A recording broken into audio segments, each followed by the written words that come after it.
मुदाकरातमोदकं सदा विमुक्तिसाधकं कलाधरावतंसकं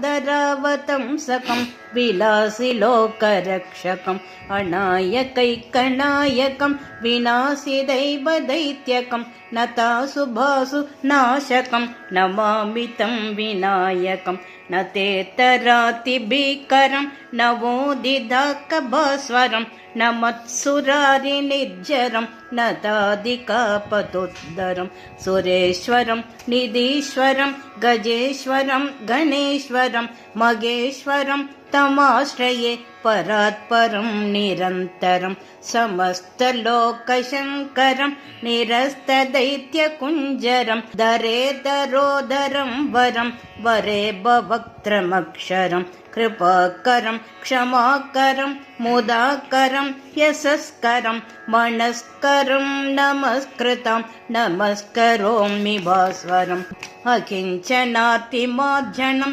चिरन्दनोक्तिभाजनं पुरारिपूर्वनन्दनं सुरारिगर्वचर्वणं प्रपञ्चनाशभीक्षणं धनञ्जयादिभूषणं कपोलदानवारणं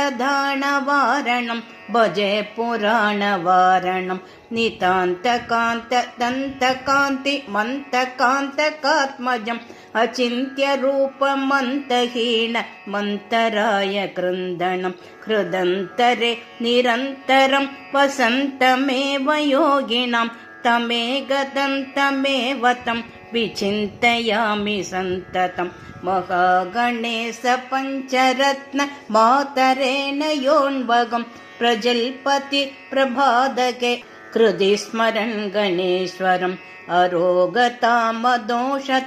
सुसागितीं सुपुत्रदां समागितायुरष्टबोधि मप्यभैदि सोचिरा।